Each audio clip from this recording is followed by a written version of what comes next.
శ్రీమద్భగవద్గీత 8వ అధ్యాయము అక్షర పరబ్రహ్మయోగము. ఫలశ్రుతి. ధర్మయుక్తమైన మన సంవాదరూపమైన ఈ గీతాశాస్త్రమును పఠించువాడు జ్ఞానయజ్ఞం ద్వారా నన్ను పూజించువాడని నా అభిప్రాయము. శ్రద్ధాధర్మలు గలవాడును దోషదృష్టి లేనివాడును అయిన మనుషుడు గీతాశాస్త్రమును వినుట వలన కూడా పాప విముక్తుడై పుణ్యకర్మలను ఆచరించువారు పొందు ఉత్తమ లోకములను పొందును.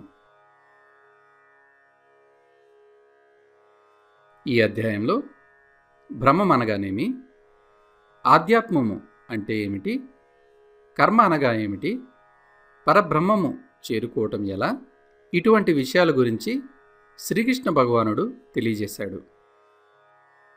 అర్జునుడు పలికెను, పురుషోత్తమ, ఆ బ్రహ్మమేది, ఆధ్యాత్మము ఏది, కర్మ ఏది, అధిభూతము అంటే ఏమిటి, అది దైవమని దేనిని అందురు? మధుసూదన, అధియజ్ఞము అనగానేమి, ఆ అధియజ్ఞము ఈ శరీరమునందు ఎట్లుండును? అంత్యకాలమున మనస్సును పరమాత్మయందు లగ్నం చేసిన యోగులు నిన్నెట్లు తెలుసుకొనగలరు?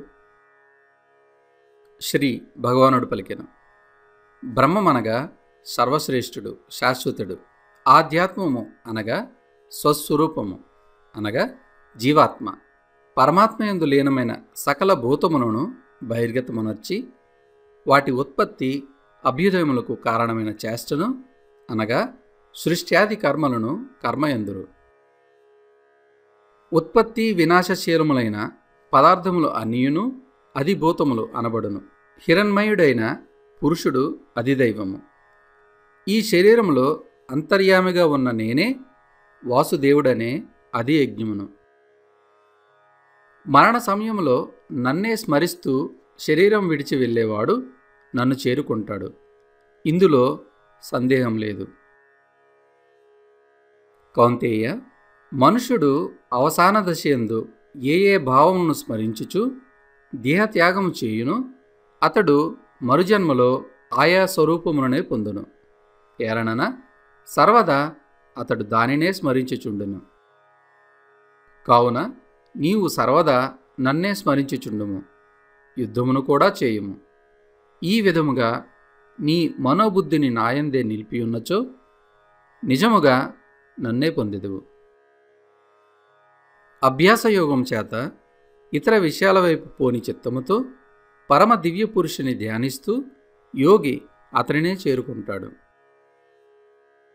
సర్వజ్ఞుడును సనాతనుడును అందరినీ శాసించువాడును అణువు కంటేను సూక్ష్మమైన వాడును అందరినీ పోషించువాడును అచింత్య రూపుడును సూర్యుని వలె నిత్య చేతన ప్రకాశ రూపుడును అజ్ఞానాంధకారమును పారద్రోలువాడును అయిన సచ్చిదానంద పరమేశ్వరుని స్మరించువాడగు. అట్టి పరమభక్తుడు అంత్యకాలమునందు యోగబలము చేత భృకుటి మధ్యమున ప్రాణములను స్థిరముగా నిలిపి నిశ్చలమైన మనస్సుతో స్మరించుచు దివ్య స్వరూపుడును పరమ పురుషుడును అయిన పరమాత్మనే చేరును. వేద విధులు అక్షరమని దేనిని అంటారో, విరాగులైన యతులు దేనియందు ప్రవేశిస్తున్నారో, దేనిని కోరుకొని బ్రహ్మచారులు బ్రహ్మచర్యం అవలంబిస్తున్నారో ఆ పదాన్ని నీకు సంగ్రహంగా చెబుతాను. సర్వద్వారాలను నిగ్రహించి మనస్సును హృదయమునందే స్థిరముగా నిలిపి అట్లు వశమైన మనస్సు ద్వారా ప్రాణములను మూర్ధస్థానమునందు స్థిరమునర్చి పరమాత్మ ధ్యానమునందే నిమగ్నుడై అక్షర బ్రహ్మస్వరూపమైన ఓంకారమును ఉచ్చరించుచు ఆ ఓంకారమునకు అర్ధస్వరూపుడును నిర్గుణ బ్రహ్మను అయిన నన్ను చింతించుచు దేహత్యాగమనర్చువాడు మోక్షమును పొందుచున్నాడు. పార్థ, ఇతర విషయాల వైపు మనస్సు పోనీక నిత్యము నిరంతరము నన్ను స్మరించే యోగికి నేను సులభుడును. పరమసిద్ధిని పొందిన మహాత్ములు నన్ను చేరిన పిదప దుఃఖములకు నిలయమైన అశాశ్వతము అయిన జన్మను మళ్ళీ ఎత్తరు. అర్జున, బ్రహ్మలోక పర్యంతము ఉన్న సమస్త లోకములు పునరావృత్తములు. కౌంతేయ, ఈ లోకములన్నీయును కాలమునకు పరిమితమైనవి, కాని నేను కాలాతీతుడును, కనుక నన్ను చేరిన వానికి పునర్జన్మ ఉండదు. 1000 చతుర్యుగముల కాలము బ్రహ్మకు ఒక పగలు అనియు, అంతేకాలము ఆ బ్రహ్మకు ఒక రాత్రి అనియు తెలిసిన యోగులు కాలతత్వమును నిజముగా ఎరిగినవారు. చరాచర ప్రాణులనియును బ్రహ్మ యొక్క పగటి కాలం ప్రారంభం కాగానే అవ్యక్తం నుండి ఉత్పన్నములగును. మరల బ్రహ్మ యొక్క రాత్రికాలం ప్రారంభ సమయమున అవి అదే అవ్యక్తం నందు లీనమగును. పార్థ, ఈ భూత సముదాయము ప్రకృతి వశమున మాటిమాటికిని ఉత్పన్నమగుచుండును.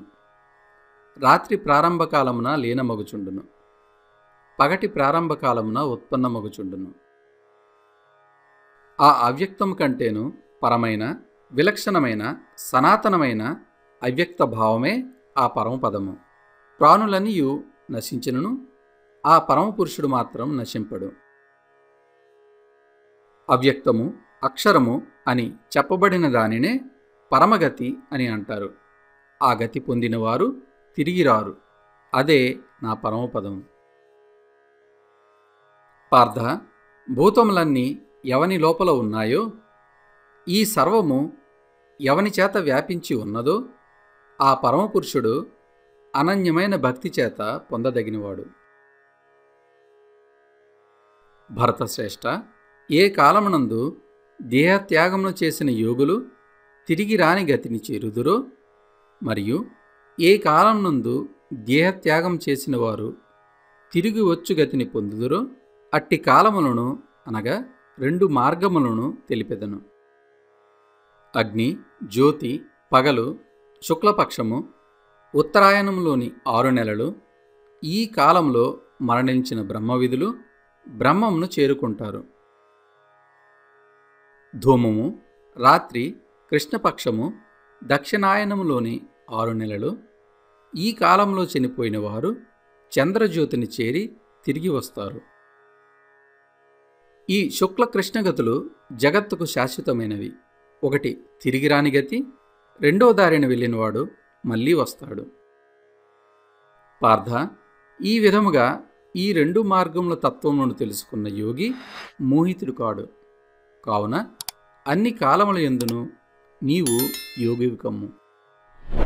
ఈ తత్వరహస్యమును ఎరిగిన యోగి వేద పఠనము వలనను యజ్ఞదాన తపశ్చర్యాదుల వలనను కలుగు పుణ్యఫలమును త్రోసిరాజని నిస్సందేహముగా ఉత్కృష్టమైన బ్రహ్మపదమును పొందుచున్నాడు. ఓం తత్సదితి శ్రీమద్భగవద్గీతాసు